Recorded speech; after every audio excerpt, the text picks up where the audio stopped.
Well, good evening, and welcome to Mystic Hour, a live podcast about all things mystical and nerdy right here on Proficiency Bonus. I'm your host, Christy Mystic Water, and each week we'll be having some roundtable chats with all sorts of awesome people discussing all the geeky fandoms, hobbies, and cultures.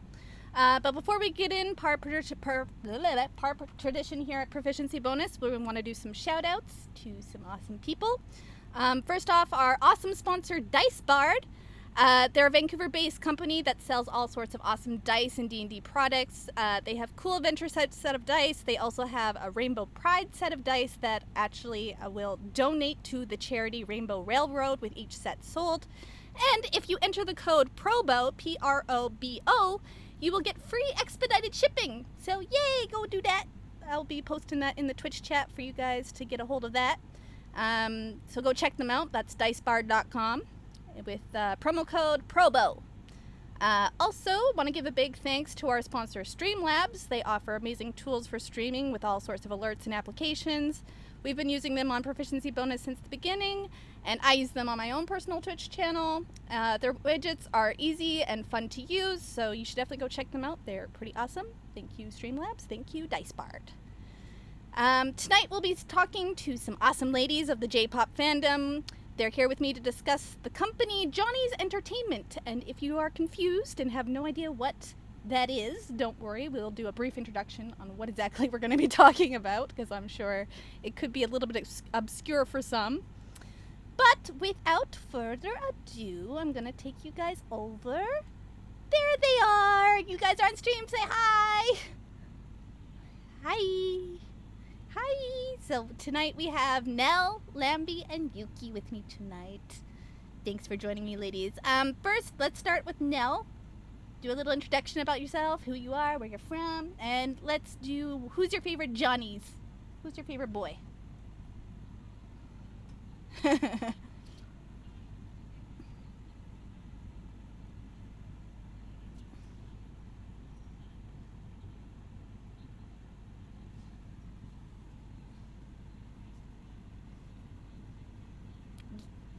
Ayo, where is he? There.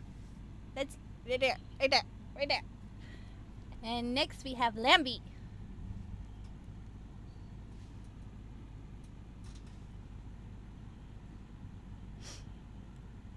Oh. Hang on a second, guys. Hold on. They said they can't hear my guests. What's going? Oh no. Let me see here. Settings, advanced settings. Properties. How about now? Try speaking now. Hello. Oh, there we go. Okay, let's redo that, Nyel. I'm so sorry. They didn't hear any of that. Technical difficulties, fam. I'm so sorry. So good. So at least I practiced it. So my name is Nyel. I've been a fan since, I guess, 2007, 2008. I am from Philippines originally, but I'm now based in Canada. And my favorite boy is Yokoyama Yu from Kanjani 8. That's one. There we go. Yeah. Yay, we did it. All right, now Lambie, you can go. Hi, I'm Lambie. I'm from Germany, and I'm into Johnny since 2008, I think. And my favorite boy used to be Jin, but now I think it's Ryo. Nishikiro Ryo. Where are you? You're right there. Right there. With a creeper smile. With that creepy smile. Yeah. And last but not least, we have Yuki. Hi, I'm Yuki. I'm from Indonesia. I'm now living in Jakarta. I'm a big fan of Johnny since 2007, 2008, and my favorite Johnny's is Yamada Ryosuke from Hey Say Jam. Oh, the little boys. Yep. And as for me, you guys all know I'm Christy Mystic Water, and I'm based here in Canada. But my favorite Johnny's is Kanjani. It's Okura Tariyoshi. I don't know if you can see him, but that's him right there. He's my favorite. But yeah. But let's begin. I know we kind of discussed how when we all got into Johnny's. I think we're all roughly around the 2007 2008 mark was when we first got into it roughly. But I want to know, how did you guys get into Johnny's? How exactly did you find these boys, and how did you get addicted? So let's start with Nell. How did you find these boys? No, it was shown to me by a friend, I think back in 2004, 2005, and I got weirded out. Originally, I was like, who's these boys? They're all skinny, they all look alike to me. And it didn't make sense to me at first. I was like, probably a Japan thing, like what everything is. Yes. So, but then I started getting into some dramas, but I get to know KAT-TUN first because of that, because they were like heavily promoted then, until I came across Yukon Club. Oh, where, yes. Yeah, I love it's that like drama. Good one. it's like a collab between KAT-TUN and Kanjani, and that's where I found my boy. And the rest is history. Yep. Because he had such a stoic, serious character in the drama, and I was like, I want to find out about this boy, and then I found out he's crack. Accurate. I think all content He's is actually crack. Just crack. And yeah, the more that I get to know the group, it was something that helped me too with my depression when I moved here to Canada. I didn't know anybody, and yeah, they made me happy, made me a fan. Yeah, yeah. What about you, Lamby? I think I first saw English, yeah. I thought Hanakimi, the drama, and I think Ikuta Toma was in it, and so I watched some YouTube videos, but wasn't really. I didn't like it very much, but then I got into this online trading card game, and there was a set of KAT-TUN, and I liked it, and then I started googling them, and I first got into KAT-TUN, and then after that News followed, and Kanjani, and I think it's those three are always connected. It's like the same generation, and that's totally my generation. And after that, the senpais came. I think I never really got into the younger bands, but it was like that, yeah. And I still listen to them like every day. Yeah. What about you, Yuki? How'd you get involved with JE boys? The first time I saw them is on my own TV, because that time a music station is airing in my TV, and I saw News performing their song Hoshi wo Mezashite. Oh, that's crazy! I love that song, and I started to stalk them immediately. And that time I love drama, so I came across Tante Gakuin-kyu, and I found my boy Yamada there. It's so long ago. I know. I feel so old right now. Like, I was 13 years old. I still wear uniform, and I love Japanese drama so much. And then now I love Johnny's. Yeah, for me, when I first found Johnny's, I didn't even know they were Johnny's. I was watching lots of Asian dramas, lots of Japanese and Korean dramas, and my very first Japanese drama was Nobuta Will Produce with Yamapi and Kaminashi. Oh, and 2005. Yeah, like that was my very first one. And I had no idea like what Johnny's was or what, I don't know. I was just watching them and I fell in love, and then I found out that the two of them sang the theme song of the drama, and I'm like, wait, they act and they sing the theme song of the drama? Like, in American terms, that never happens. Not really.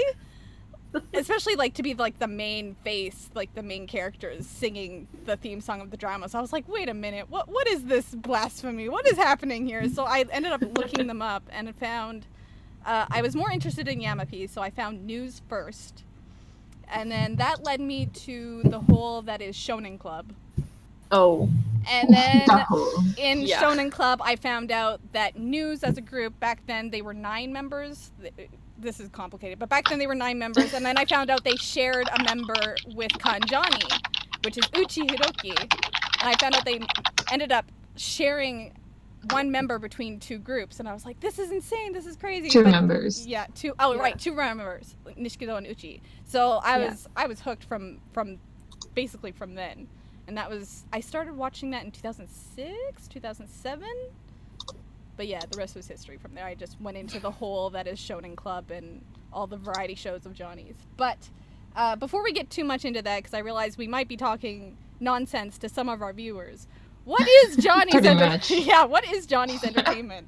So Johnny's Entertainment was originally founded by Johnny Kitagawa back in the late 60s. And his very first boy band that he produced was Four Leaves. And let's see if I can get an image of them up here. Four Leaves, where are you? There they are. So you'll see on the stream, you'll see an image of Johnny, the Four Leaves right there. And yeah, they're old. They're back from when they debuted, like 1968 or something like that. And it started with them, and they had huge success. And then from there, he ended up producing several more boy bands in Japan. And he's kind of monopolized the Johnny's, or not the the J-pop fandom over there. He's also now one of the richest men in Japan. He makes up to 3 billion yen, or $27 million US dollars per year.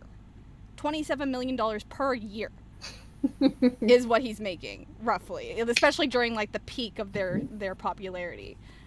He's actually holding the Guinness World Record for the most #1 singles and most concerts produced by a single man or by a single individual. So he's now in the Guinness World Records because of his success. Is there anything else I'm missing? Like, that's pretty basic. He's like, how many boy bands does he now have? Probably it's too many to count if we're going to count from 1960s. as well. It's got to be well over 20 that are active right now. Pretty much. Yeah. And he produced like big names in Japan. Mm-hmm. Yeah. That shaped the whole, not really the whole, but at some point touched each and every aspect of the entertainment industry, like from acting, movies, newscasting even. Yes. Some of them are well celebrated authors as well. Mm-hmm. Yeah. Surprisingly. And yeah, so anything that has to do with like marketing, they got it down pat. He's probably like the godfather of all entertainment. Yes. What do I call this? He's like 86 dynasty. years old now, and he's still going strong. Even the Korean pop, like the whole Hallyu wave, stemmed from the marketing that Johnny's had he started in Japan. He 100% started it.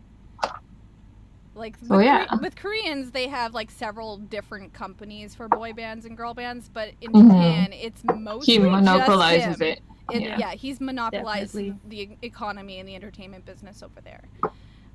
That's another thing to mention too, the fact that he has monopolized the entertainment business over there. He's very controlling, and if he doesn't like the network, he will basically ban his boys from appearing on that network, which will in turn conflict and harm their ratings and their monetary income.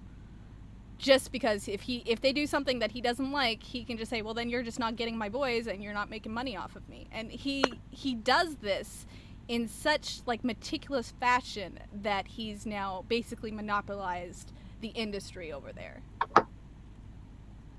But yeah, he's insane. He's yes, I wouldn't say I'm basically a fan of Johnny just because he does have scandals. Yeah. I mean, there have been scandals of sexual assault and underage drinking and smoking, and so there was like actually a lawsuit against him, and he sued the newspaper company that accused him of all these crimes, and it ended up being that they had to pay for them saying, oh, you're encouraging underage drinking and smoking, but the fact that there was sexual assault and abuse, that was not overturned. That charge stuck. But everything else was dropped. but the charge that's most important stuck. So there is that thing that we do have to discuss. It is the elephant in the room that there have been claims and reports, and he's been charged of sexual assault. So I think, that stemmed from when they used to house their trainees into dorms. Yes. And when that blew up, I think one of the 90s. Yeah. It's like if you want to debut, it was kind of understood that you had to do stuff with Johnny. Which like it's the same also in the Korean industry where they have trainees. As much. Yeah. It's not as talked about as much, but they still do it. Some of them still stays in dorms and stuff. Yeah. But I don't think Johnny's does that anymore. Not anymore, no. Ever since that big scandal, they've kind of... Exactly. Yeah. I mean, they probably like offer housing of some sort for like, they have boys all over the country, but not in the sense where there's this like official dorm anymore. No. But to be fair, Johnny's is a very well taught, I guess, businessman. And it's been around for a long time. I mean, even back then, like they didn't have the Me Too movement back then. It was a very different time, cultural wise back then as well. And I feel like going into the 90s and 2000s, they've kind of hopefully learned their lesson. Yeah. Hopefully. But yeah. Speaking of juniors and debuting, let's talk about the dichotomy of that and how members are chosen for debut, because it's kind of strange how it's a very different system than, say, debuting here in America or Canada. I guess it is similar to K-pop, where they start off as trainees. In Johnny's Entertainment, they start off either as trainees or Johnny's juniors, and then they pretty much act as backup dancers for the main groups, right? And they also they perform on like Shonen Club. I mentioned this before, is Shonen Club. That's where most of the juniors will perform on Shonen Club, and depending on their popularity and who's the most popular will dictate when and who will debut first. Yeah, so not really common, I should say. The thing that is different for Johnny's is that for Korean trainees, they are given like all kinds of lessons, right? They are trained nonstop, like, I don't know, 7 times a week. I don't know what. I'm not well versed with the Korean, but they're trained before they even make their appearances. Like, you won't see them as trainees. Yeah, you won't even see them like as backup dancers or on Shonen Club. Exactly. They're whereas Johnny's, like, as a junior, you have, at the very young age, you have to know how to sell yourself. Yeah. Like, you are given that choreographer to teach you the moves, but you have to charm yourself, like, make yourself marketable, profitable, and has been like going on for years for all like the Johnny's trainees. Like, you really have to have it for them to give you a break. So it's more of like you yourself have to improve in skills and singing. Like, if you are already gifted with dancing and singing, and then you're high up in his eyes already, and you have like more chances to debut, more chances to even like the honor of like back dancing with the most popular group. That's a big deal for juniors then. And if you're following these kids and you see like, oh, they're like doing backups with Arashi, that's a big thing. Yes. Yeah. Whereas like if on their Korean counterparts, you don't see them as trainees. No.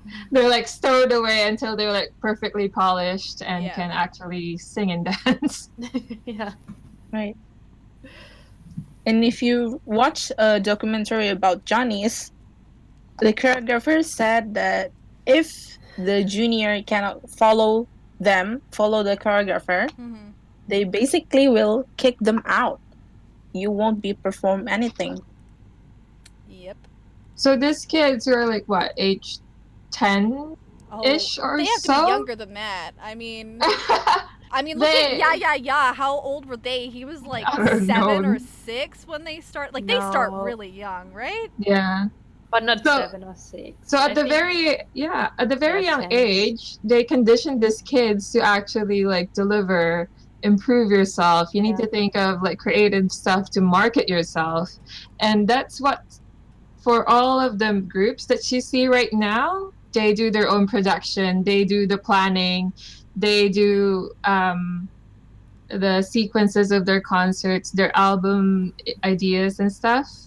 That they taught most of it. Like I don't know about other groups, but for Kanjani, that's the way it is because it's always a do or die ever since they were kids. Yeah. Yeah, I actually have an image of Sexy Zone on. Oh my gosh. Oh my god. Let's touch on this for a minute. I don't want to go too involved on Sexy Zone because they're freaking children when they debuted. I think like the average age was like what, 14 or less? It was like No, I think 14.2 or something. Fiori or was it Marius who was youngest? Was it 11? Marius is the youngest. Like he was 11 when he debuted. when they I think. debuted. when they debuted, yeah. Which is insane to me that the fact that they started at 11 until like who was the oldest in Sexy Zone? When they debuted, Nakajima 17. Kento, Yeah, Kento. 93 line. Yeah, so from 11 to 17, they debuted under the name Sexy Zone. Yep. Why? Until now. I mean, it's been 5 years since they debuted, right? Or a little bit longer. I think it's a bit longer. 2011 or 12. Okay, I so it's a think- bit Well, longer but- than that now. No. Yeah. But yeah. We have the newest one, King and Prince. Oh yeah, King and Prince. If Sexy Zone shocks you, us fans do as well. Yeah, it shocks us fans too. We didn't know what he was thinking about. I mean, there's nothing sexy with an 11-year-old.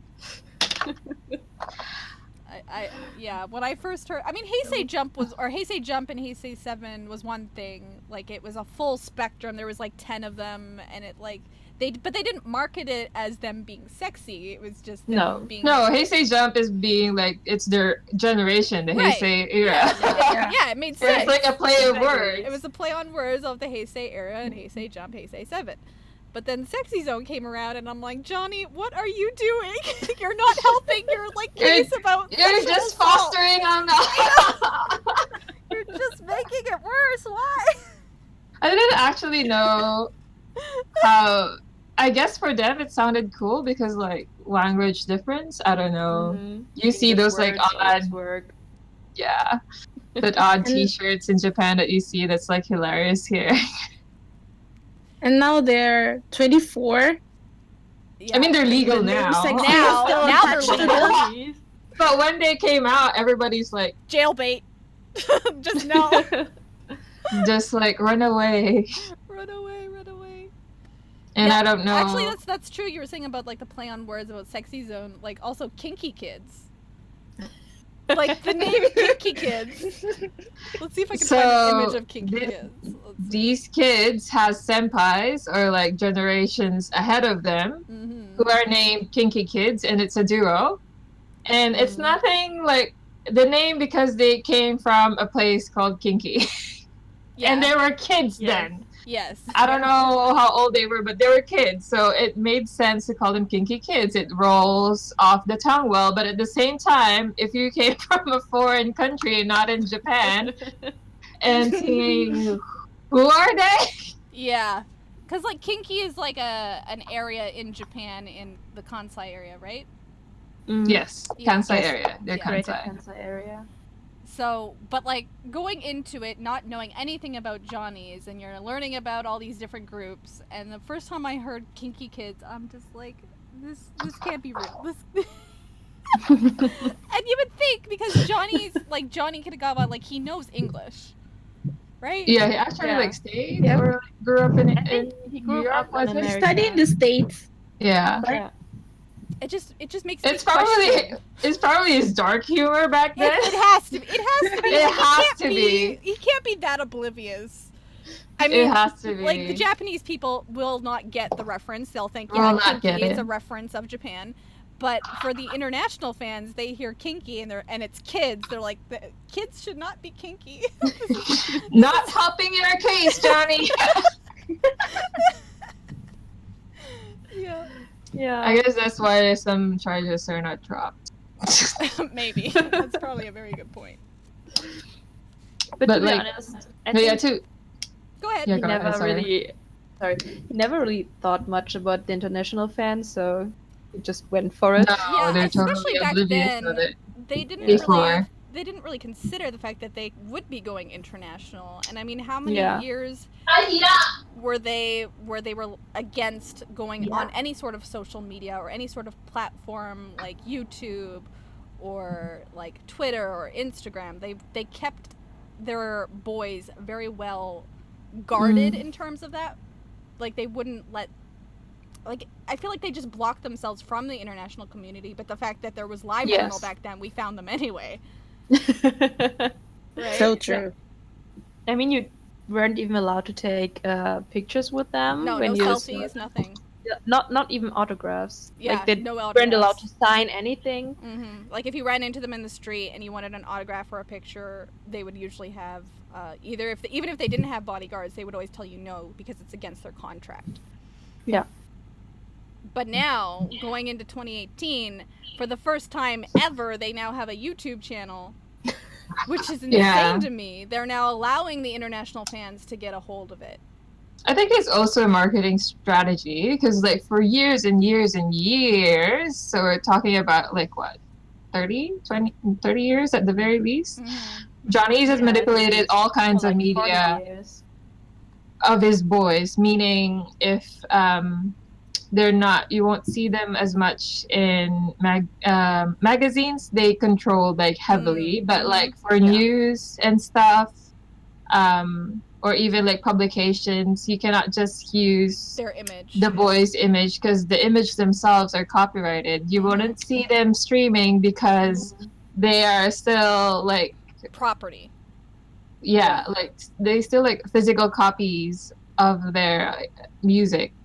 Even then, if in the booming of the internet, and you have to feature Johnnies, you can't even use images of them. They're like usually like blacked out if you see a press conference of a so-called drama, like this just one boy was like that's a one thing blurred I was gonna image. say, that if they were in a drama and they were doing promotions for the drama, they weren't allowed to use images of like the main actor if he was a Johnny, because their image is copyrighted. Exactly, because the boys themselves are like products that are copyrighted. So even like paparazzi shots, I think they have to like blur some of them because of that aspect. Not anymore. They finally released that. Yeah, and that's crazy. That it took them this long to finally release that rule. No, because then it makes sense in the business standpoint. If your market is just Japan, you control everything. Yeah. If you what the Koreans did with their idols is that because you want to have like a huge I guess audience, and if you want to market this globally, you need to have avenues to have them access your products.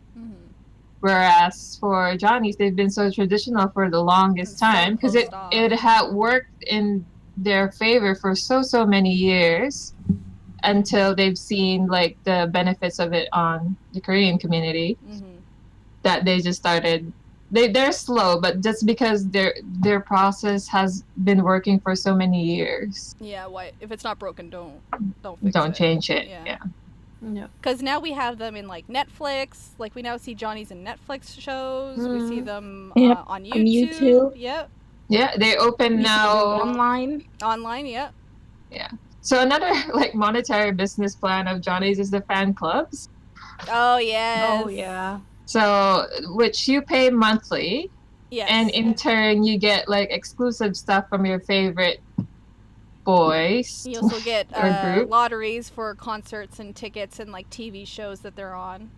Yeah, so you cannot just watch their concerts. You need to be a member to even bid for a ticket. So bidding means it doesn't guarantee you a ticket at all. So you could just see the struggle of us international fans where you can't even sign up for a fan club because we don't reside in Japan. Things like that. But now they are started open doors. They started having international concerts. They opened the fan club to international fans. They have blogs now translated in English, which just started just recently, I It believe. started this year, right? No, Only- like the past 2 years or so for Kanjani. I'm not sure for other boys. For the I'm not sure. international? Yeah, like the translated blogs. Oh yeah, that was like At least a couple years. 2 years ago, but also before they did briefly, like very briefly, have an international ticket bidding, Oh. but they Yeah, closed very it after a briefly. year. Like it only lasted a year, and then they closed it. They closed it because it's easy to, what do you call this? You know how the ticket reselling? Right? Yeah, the auction. So yeah. and some people pay big monies to get in these concerts just me. because it is lottery, Me. especially for the Arashi fandom, Oh which God. I really sympathize. So Arashi is one of Johnny's biggest boy bands. Let's see if I Yeah, I think it's the biggest right now. Yeah. Have you guys, Lambi, Yuki, have you guys ever been to a concert, a Johnny's concert? No. No? No. Yeah. No. So sad. Sad face. Yeah. Oh, no. That's way too big for Arashi. Arashi's just taking up the entire stream right now. Well, they're literally big in Japan, so let them Let them have it. let them have it. There's Arashi. There they are. So their tickets range from 3,000, and that's in USD for just one night. Is what I remember when we were like looking at ticketing Japan, just being curious on how much it was. Like the resale value. Because like The resale value. the main ticket price is like $70 or $80. 70 $73? $70 at the most. Yeah. And that lottery doesn't make you bid on where you sit. It's just Yeah, you just get chosen. You just- You're assigned a every- seat, basically. it's a good marketing strategy when you think about it, because it's lottery, so people don't pay for like upper box A or B or whatever front row seat. You pay the same price. Yeah. So it's very easy to exploit. So I see why they closed down international ticketing, because it's easier to exploit, because you won't have as much control as they have in Japan. I mean, I got really lucky. I actually did the international one the one year that it was there, and I got a Kiss My Foot too, and I got arena seating, like almost like near front row arena seating through Kiss My Foot 2 international, and it Yes, only you heard happened that once. right. It only happened once, but I'll take it. For people who doesn't know this group, Kiss My Feet 2 is a legit name for a boy band group. Yeah. Do I have an image of them? I don't know if I have an image of them. And they've been there for years, but they just recently debuted. Yeah. Yeah. Yeah. They've been the Don't The forget local juniors. ABCC. Oh Yeah. yeah. Did they debut? ABC was great. Yeah. Yeah. They did. Oh, they Yeah, have they did debuted. debut. Juniors. Yeah, they're like their acrobatic act. They're very very Acrobatic Boys Club. talented. Yep. ABC. And then they I don't know added what that. well, they added the What's extra the guy and then Z? just added Z when they added the extra guy that wasn't part of the original four. What does the D even stand for? I don't know. ABCZ? Acrobatic Z? Boys Club Z? Yep. Sure. We'll just go with the same zone as Sexy Zone. ABC Acrobats Boys Club Zone. Maybe?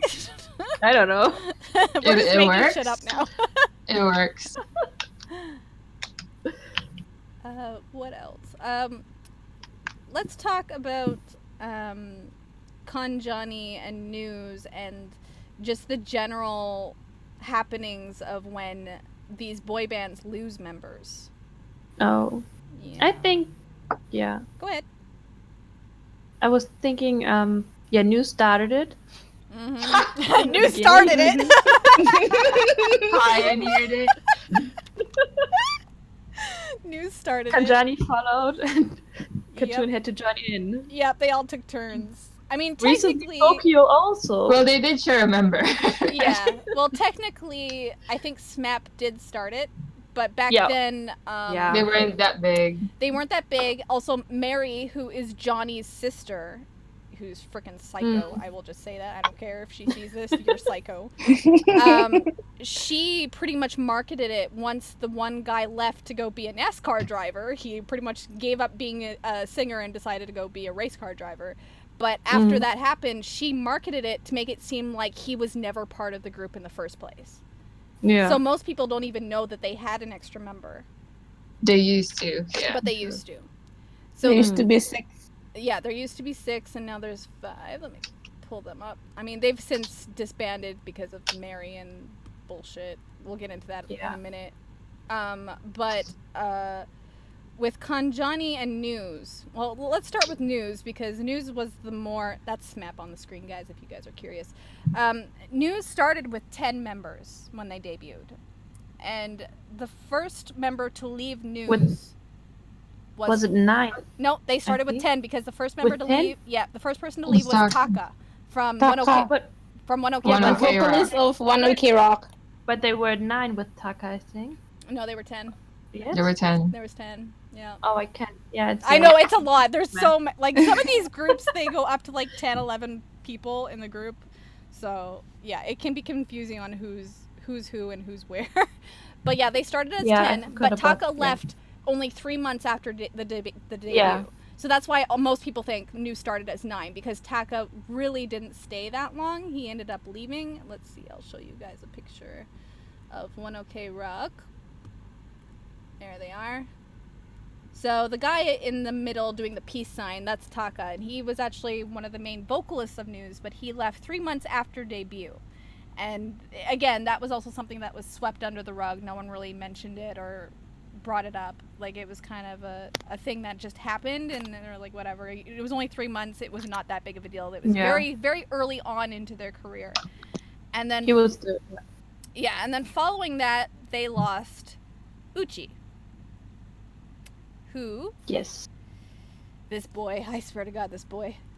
I love him so much, but he drove me crazy. He ended up getting caught underage drinking and was arrested for underage drinking at the time. And so he was immediately kicked out and pretty much demoted back to trainee junior status. Not even junior, he was demoted to trainee status, so he wasn't even a junior anymore. So in context, legal age drinking in Japan is 21? 20. 20? 20? Yeah. 20. So I think he got caught when he was 18, 19. Yeah. In Canada, he was legal. In Canada, he was legal, but back then... He was legal. Yeah. Like, kids at that time, they do that as well, but Johnnies really take scandals seriously. If you slip up... Yes. It's all about image for them, and if you tarnish Johnny's image at all, you are punished to the nth degree. Like, you are done. So he was immediately kicked out of News and Con Johnny. Yeah. Immediately. Yep. Exactly. Because you see that this kid then is a very favored junior back then. He was allowed to debut in 2 groups. You would see him more on the front lines compared to other juniors as well. So for him to pull a stint like that didn't sit well with Johnny. Not at all. Well at that time. Not at all. And then shortly after that, I think it was in the span of like 6 months. Yeah. Kusano was next. Kusano, I'm really bitter about Kusano because he was photographed with a drink in his hand. There was no label or anything. It was just like basically like a cup, but the paparazzi claimed that there was alcohol in his cup. There was no way to prove it, but because this came off the tail end of Uchi being arrested for underage drinking, Kusano was forced... No tolerance. No tolerance. Kusano was forced to step down, even though there was no actual proof that he was drinking alcohol. Simply because of the tail end of the scandal, he was forced to step down. And he did it voluntarily. He voluntarily stepped down thinking, well, I'll just step down for a few months, let the scandal blow over, and I'll come back. But that wasn't the case. Johnny's is super strict. The moment he stepped down, he was done. And he was, again, with Uchi, demoted to trainee status. But did Kusano ended up leaving? Kusano ended up leaving around 2011 from Johnny's. Like, they allowed him back for, like, play zone and, like, stage plays and musicals as a junior with Uchi, but he eventually ended up leaving, and like Taka, he has now started his own band. Yeah. Poorhead as well, and he's modeling on his own and stuff. But he was my favorite from News, so I'm super bitter that because of Uchi's fuck up, Kusano got screwed over. I'm so bitter about this. Well, it's kind of like a thing is like, oh, you guys know about this already if you screw up. So like there's like a double more. Yeah, you would have thought that he would have been a little bit more careful, but I'm just bitter because the paparazzi just milked it for what it was worth. Like there was like he wasn't even holding a beer can or any sort of label. No. It was like a regular cup. And they're like, oh, there's alcohol in there. He's drinking. I'm like, bitch! Exactly. Well, this boys' den were so profitable. Everybody will just find a story, any story for them. Yeah. Because like the public will just eat it up because they were that big at that time. So that left now News at like 6 members, 7 members. 6, I think. Yeah. The last one is 6. 3 gone, it should be 6. Yeah. Yeah. So Yeah, and then two more are leaving. So we got so 4 then in the end. Yamapi ended up leaving, which then when Yamapi went solo, Nishikido followed really closely after at the same time because Nishikido's like best friends with Yamapi, and he's the only reason I'm staying in News. So bye. Yeah. So I think he was the only reason. Yeah, that was 100% they the left. only reason. They were announced at the same time that they were leaving. Well, it was also in that peak where Kanjani has got their very peak, and it's been very hard. Like Rio, even years before, had been missing some of the new staff responsibilities and more focusing on the Kanjani. So like you can see it in a mile. Yeah, handling 2 bands is crazy. Yeah. That he did it for so long was crazy. Yeah. So yeah, eventually News has now dwindled down to 4. To 4. To 4. So they're the ones that have been hit the most. And then of course also Katoon has lost over half their members as well. What are they now? 3? 3. 3. They're Only like at the half now. Yeah, With I don't think they can lose Kaminashi. more. It's So they cut now? Kaminashi. It's just cut. It's From cartoon, it became cut. Cut. yeah. Kan. Kan? Kan. Yeah, 'cause Nakamaru. Nakamura. Yeah. Yeah. Is it Kun actually? Kaminashi, Kun. Ueda, and Nakamaru? Kun? Yeah. Kun. Yeah. I don't want to say that word. I'm thinking about it. Before they left, before Taguchi left, there were another word. Yeah. Yep. Katoon. Good times. I have Akanishi on. Oh. Yeah. You guys like Akanishi. Bakanishi, I call him Bakanishi. So Bakanishi, he ended up leaving Katoon first to. Well, I think there was various reasons. The main reason he said is so he can study in America, study music in America. Yeah. And he wanted to go solo. The other part of that is he also got Kuroki Mesa pregnant, and that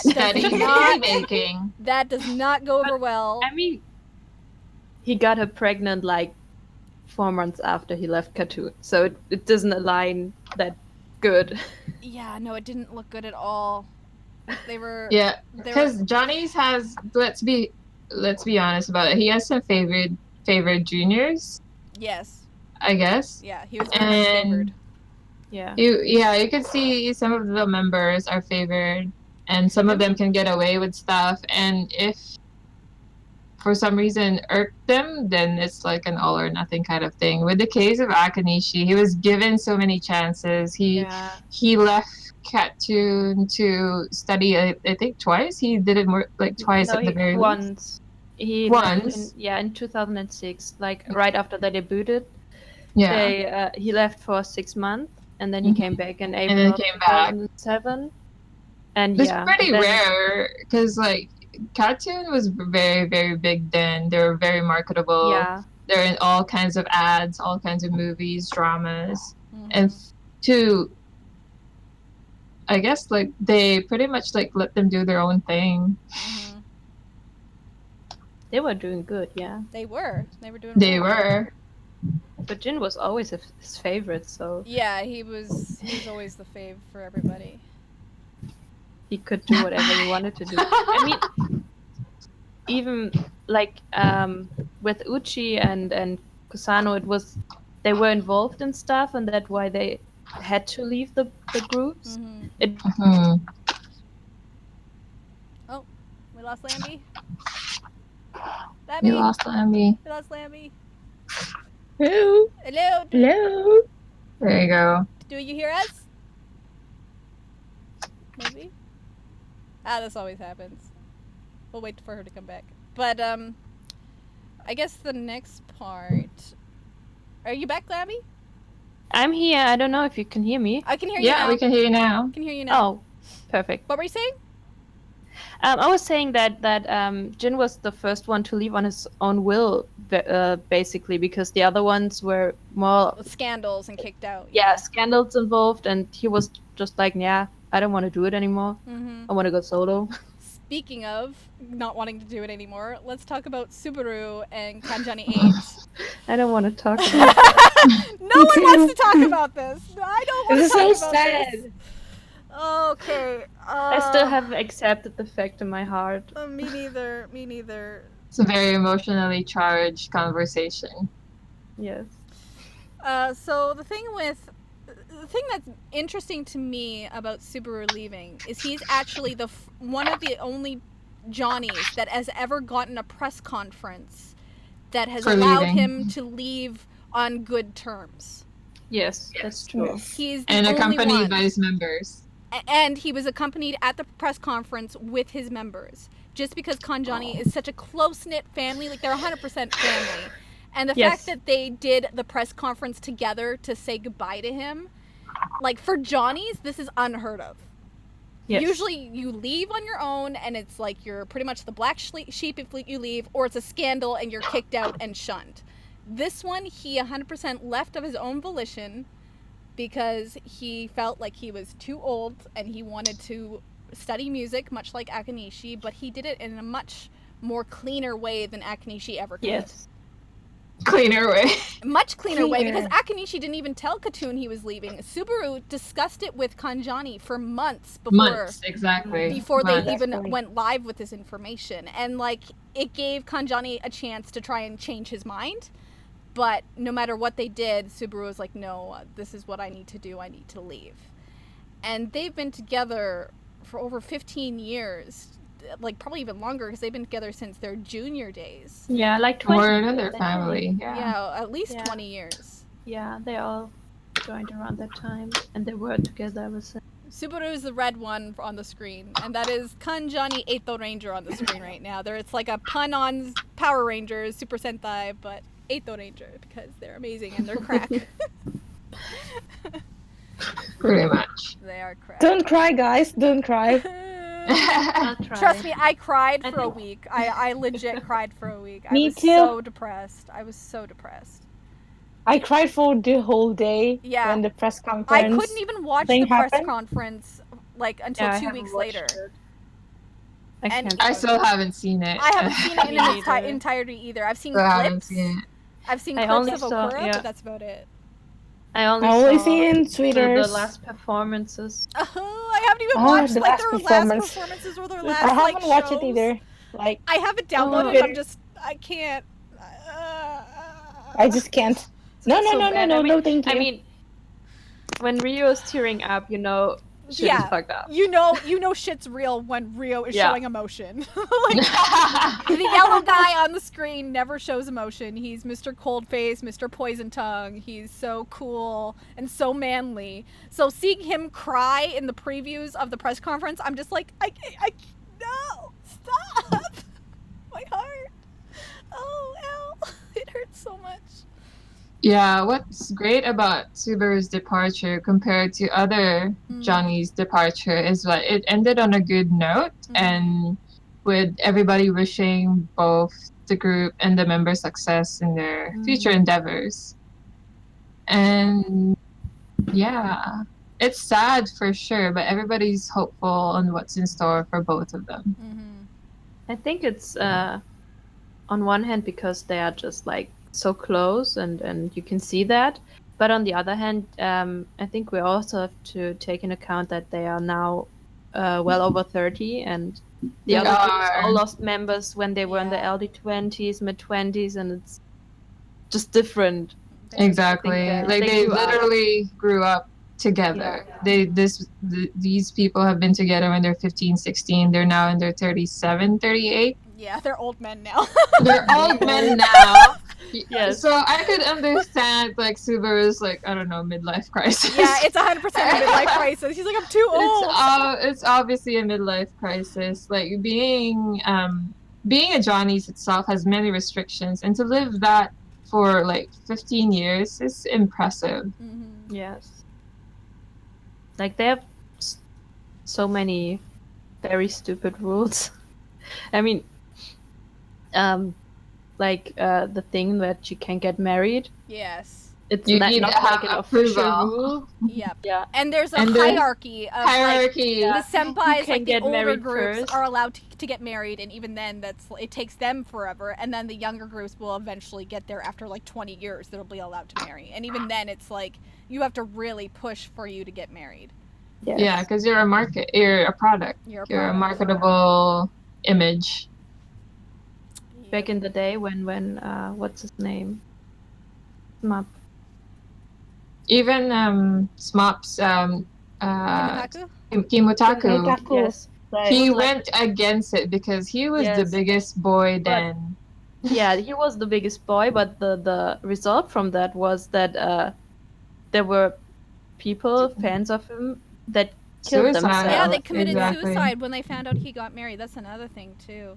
I think that's why I they think went. that's stuff they have to take in consideration. Yeah. I mean, that's hard, and I can see why Subaru would Yeah. want to leave that, because I don't think he could live with himself if that happened to Kanjani fans. Yeah. They're so involved with their community and their fans that, Mhm. like, you can tell when they're on stage how much love they have for what they're doing, and the people that come to see them, they just love it so much. So when that happened to Kimutaku, and Kimutaku was huge, like the biggest name you could probably find in the or the Japanese entertainment system. And when news got out of him being married, let alone having kids, women Oh, it's a big deal. women committed suicide because it was so devastating. So I couldn't even imagine that happening to Kanjani. So yeah, like fandom in Japan is different. Mm. It's crazy. Ugh. Crazy but sad. Yes. It is. Yes. I mean, that's why some rules exist and some of their Yes. marketing exists because they cater that kind of audience Yes. For sure. Definitely. that are like odd to some of us international fans. Yeah. I mean, For sure. when it comes to like our boys dating and how the Japanese fans respond versus how international fans respond, most of the international fans are like, just let them love, let them be people, whereas the Japanese fans are so like tightly holding on to their boys. They're like, no, they're not allowed to like be in a relationship. They're mine. They're ours. Yeah, because like they sell a dream, right? Yes, it's 100% Yes. a dream. 100%. And like even like in Japanese culture alone, they're not as handsy or like have PDA and stuff. Like this is something that you just don't do. I remember when I kissed a guy friend goodbye in the train station and everybody was like flabbergasted and like what? What? And I remember I'm in Japan right now. Yeah, PDA So- is It's really frowned upon there. I mean, you still see it, but very, very, very, very rare. And to impose that to a very like well-known celebrity, of course. yeah. I mean, look at the outrage that happened when Murakami spent the night at Toda Erika's house. To talk. To talk. Talk. Yeah, he told like the press, like, we were just staying up all night talking, and I'm like, Talking. sure, About Murakami, soccer. sure. Okay. How about futsal? What do you want to do? Were you playing footsie too? Like, what else were you doing that was innocent? Playing crosswords. Playing Scrabble, just talking all Yeah. night. All night. Spent the night together, didn't sleep, just talking. Talk. But yeah, you get like crazy fans. Like I shouldn't say crazy because I'm crazy myself I too. mean, yeah, we all crazy. We all crazy. But Like you can see here's how a question much. for you guys. How long did it take you to memorize all of these names? Like, say it's like your favorite band. How long did it take you to memorize names? I couldn't even tell them apart. They all look the same. They all look the same to me originally. Like I was Same. watching their videos and I could probably pinpoint 1-2 people that I can like pick out. But for me, Yasu, Okura, Murakami, and Maru just blurred. They all have the same hairstyle. I One can't- person. and they changed their hairstyles, and then the next video, I don't know who this is now. So it took a while for me. It helped that they had color members, so I could say, oh, this is the green guy. Yeah, that's true. That's true. I think I actually took got pictures of them and then learned the names because I Me wanted to too. get it right. Me too. I totally did And the I same did thing. I did that for all the bands I liked, Yeah, and me too. it took me like 1-2 days or something. Oh so no, it took pretty- me several months. It took Oh, no. it took me months to differentiate them, and then another couple more to differentiate their singing voices. Mm. oh yeah, If you know someone voices. singing super well, oh, this is probably Yeah. Subaru. you can It's more tell easier. Subaru What was that, right Yuki? off the bat.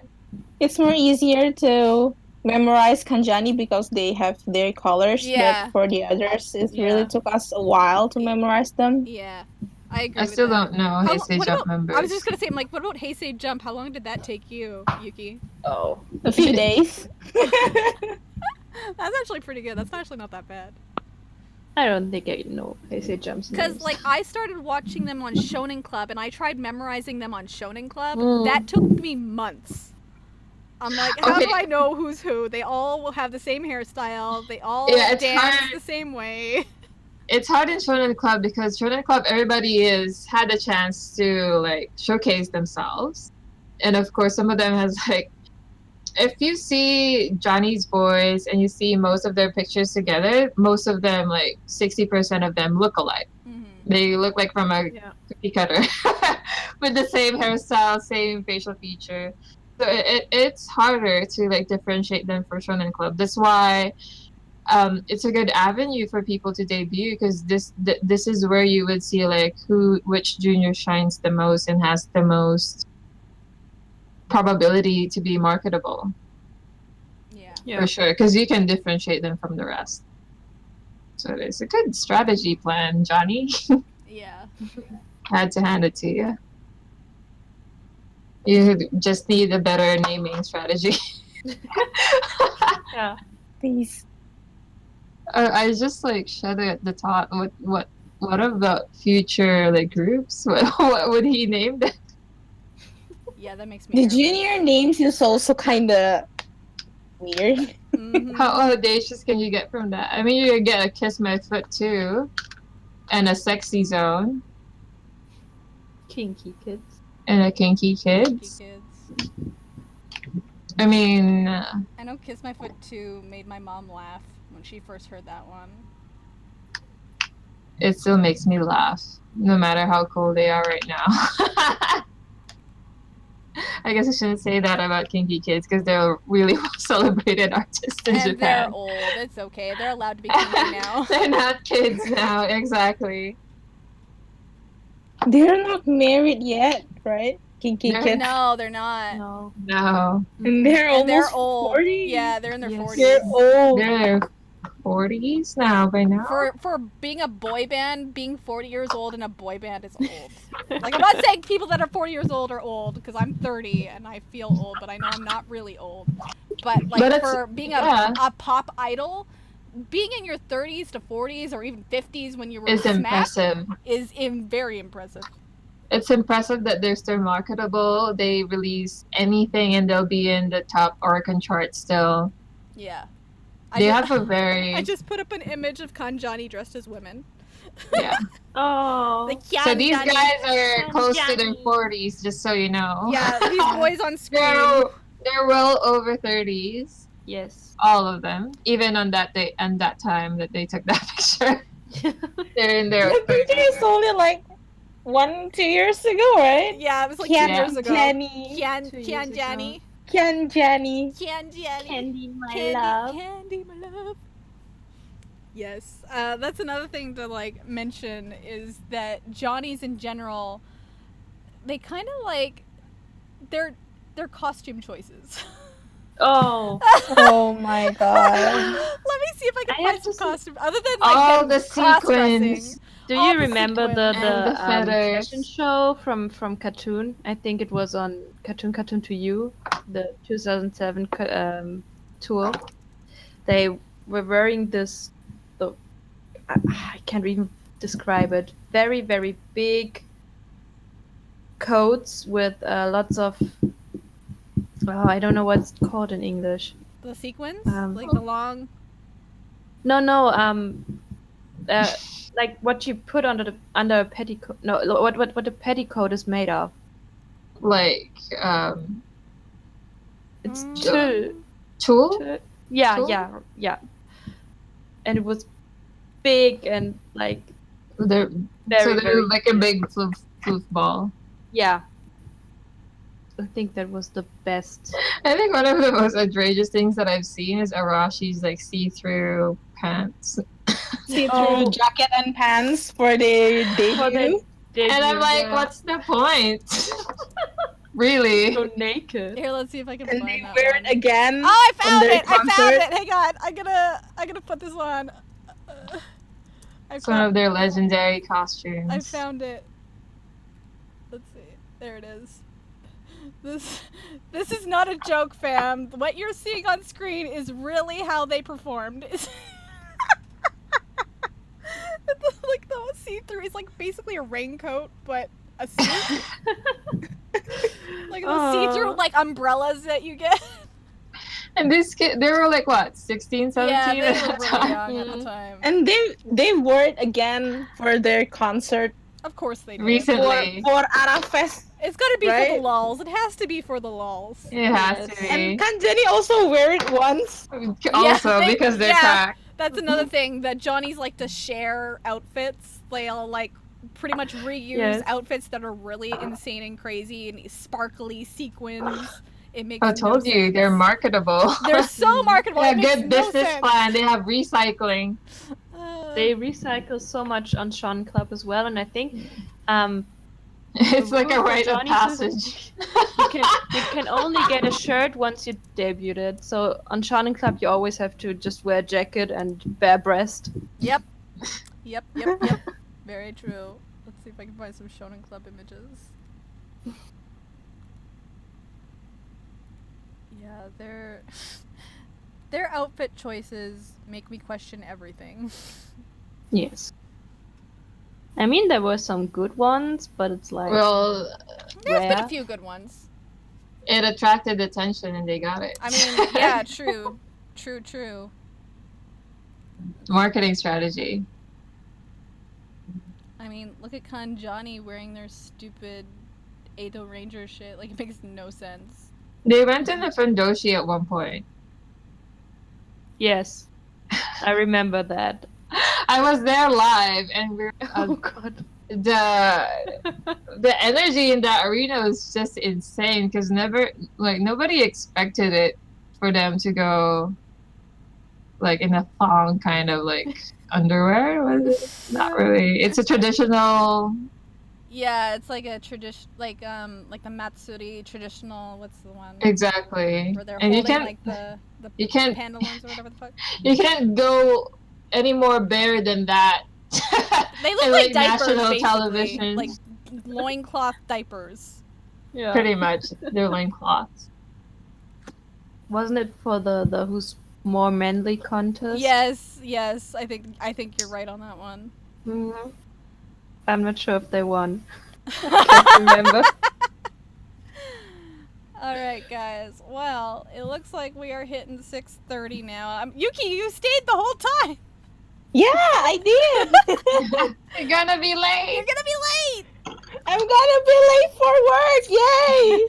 because Johnny's does this to us. I mean, fair. Yeah. Pretty much. We could totally keep talking for much longer, but it looks like it's 6:30. We're hitting the hour mark. We should wrap it up. Any last thoughts for you guys before we wrap it up here? Or are we good? So Johnny's is a very complex Very complex industry. Yeah. Yes, It has its good and bad points. definitely. But we've been supporting these boys for years and for multiple number of reasons, and it's amazing that they've been here like 15 years later, still going strong, still holding concerts, still being active, Still holding and tours at like all the dome Exactly. venues, like the. and now they're going overseas, going to Taiwan. So it's nice, like from an international fan point of view, it's exciting for us to see where they're going next. Yeah, I agree. Um, I'm still butthurt about Subaru leaving Kanjani, but I love them Yeah. so much. I'll never stop. Me I don't think I'll too. ever stop supporting Yeah, I'm excited for Subaru. I can't wait on what he does Yeah, next. I really what want it'll to do. see. Yeah. Well, somebody spotted him recently on a Wells Fargo by LA. Yeah, I saw. Yeah. I saw it on somebody- Twitter. Yes, on Twitter, they saw him like opening a bank account. Well, that's something. He's He in LA exists. now. He's in LA. Oh, he's so precious. Yeah, so he's like slowly pushing it. Yeah, I'm excited So for him. proud of him. Mhm. Yeah. I'm sad, but I'm so happy for him. Yeah. Well, yeah, I think we're gonna wrap it up now, guys. Thanks so much for watching. Twitch chat was awesome. I was reading a lot of what you guys were saying. Just a reminder that if you want to get some dice and get some free expedited shipping, check out DiceBard and use the coupon code PROBO, PROBO, for free expedited shipping. So go check them out at dicebard.com. Also, tomorrow night, Friday at 5 p.m. Pacific time, we have Storm King's Thunder. You can watch me play some Dungeons and Dragons over there, well, here, tomorrow night. And yeah, I think that's about it. I want to thank my guests, Nyel, Lambie, and Yuki, for staying the whole time and talking just lots of fangirl stuff about our boys and how much we love them. I feel like we could like go for much longer. There's so much more that we Yeah. could talk about, and we could probably do a second episode on this. But It's just the tip of the this iceberg. is literally just the tip, and we've just been this is bouncing nothing. around. Yeah, for sure. But yes, thank you so much. There's one more thing I'm going to be adding. There's a special little video after we're done stream, so it'll be going for another 10 minutes after we say goodbye here. So look forward to that. It's just a little YouTube video that I did interviewing Japanese Kanjani fans at the concert venue and asking them what they think of Kanjani and what they think of international fans. So if you want to stick around and watch that, feel free.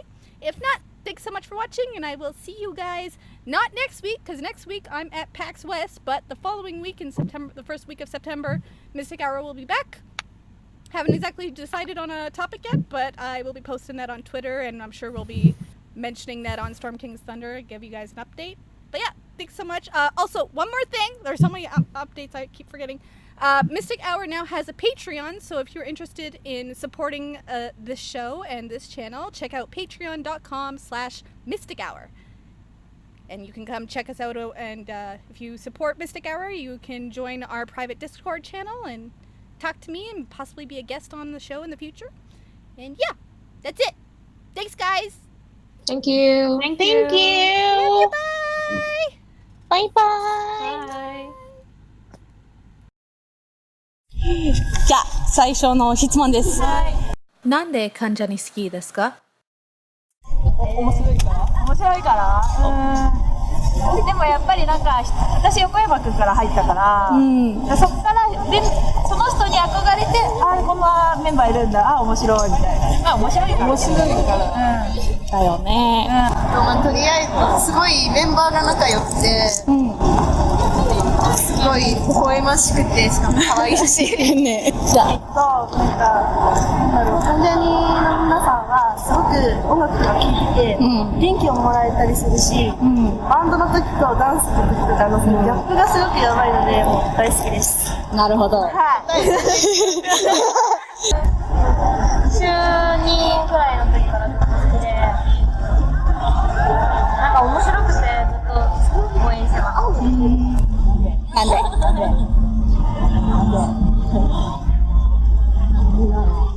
楽しいから。にしようかな。かっこいいのと、いろいろ、バラエティー。バラエティー。面白いし、歌が上手いところ。関ジャニの歌を聴くと自分たちも元気で。関ジャニの歌を聴くと元気にもなるし、なんていうんだろう、パワーもらえるし。そうですね。誰が一番好きですか？横山くん。なるほど。当たり前か。当たり前けど。大倉さん出た。よかった。渋谷すばるです。安田翔太くんです。村上信五です。なるほど。と、私村上くんと丸山くんです。と、横山くんです。なるほど。私は渋谷すばるくんです。丸山くんです。西木田くんです。西木田亮君です。大倉慎吾です。一人でお願いします。はい、最初。大倉忠義です。西木田亮君です。安田翔太です。村上信五です。大倉忠義です。ありがとうございます。安田くんです。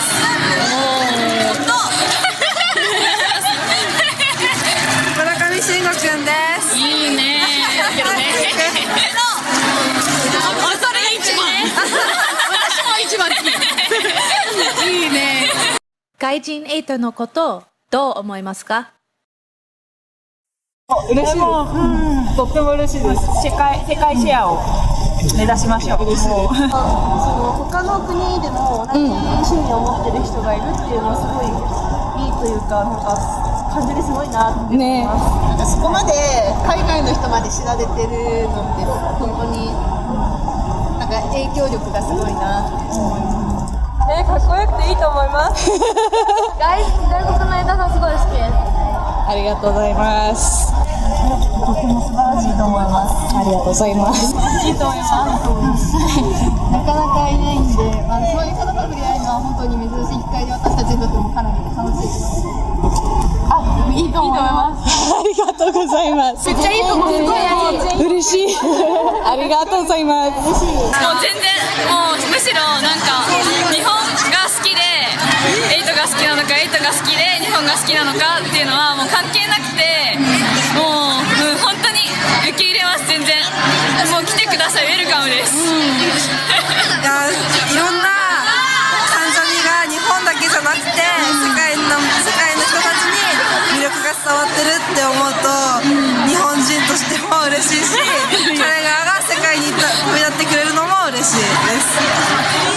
同じように好きな人が同じグループにいて、みんなで一緒にワイワイ騒いで応援できるのはすごく楽しいです。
はじめまして、クリスティです。このビデオ見てくれたありがとうございます。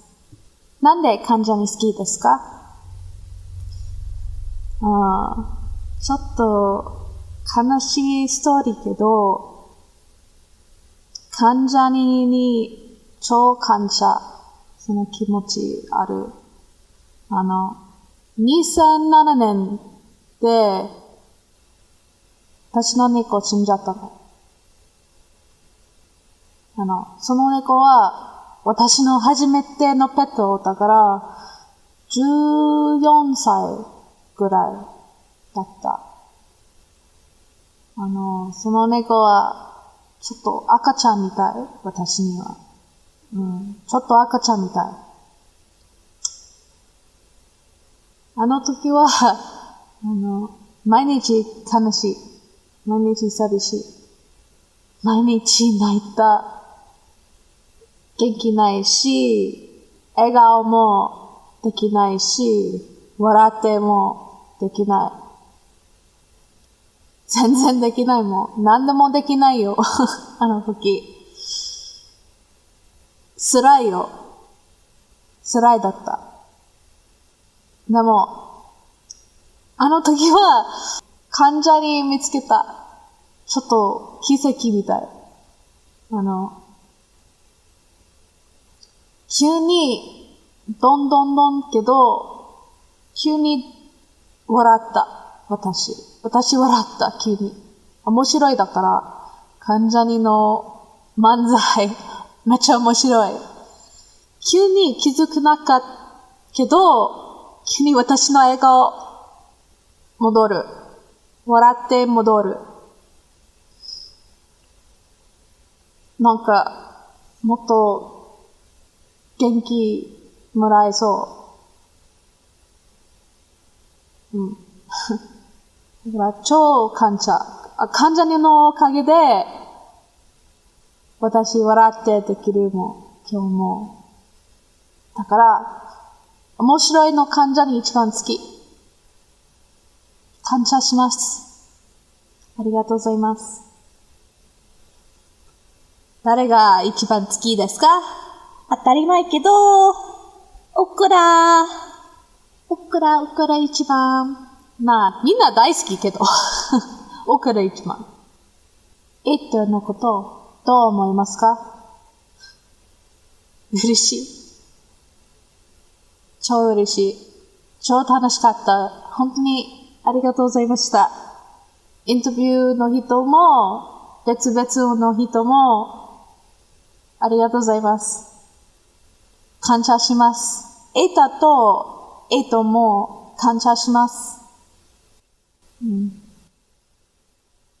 感謝。ありがとうございます。バイバイ。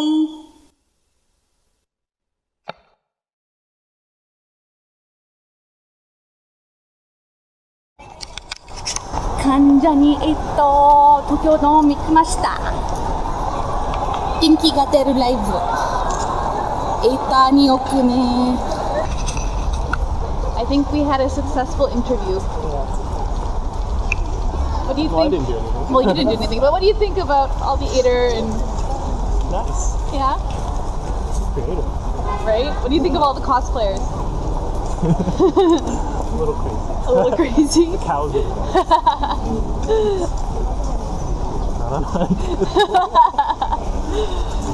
面白いね。みんなすごい。エイトの力です。もっともっとエイトクール。I don't think it'd be that many people.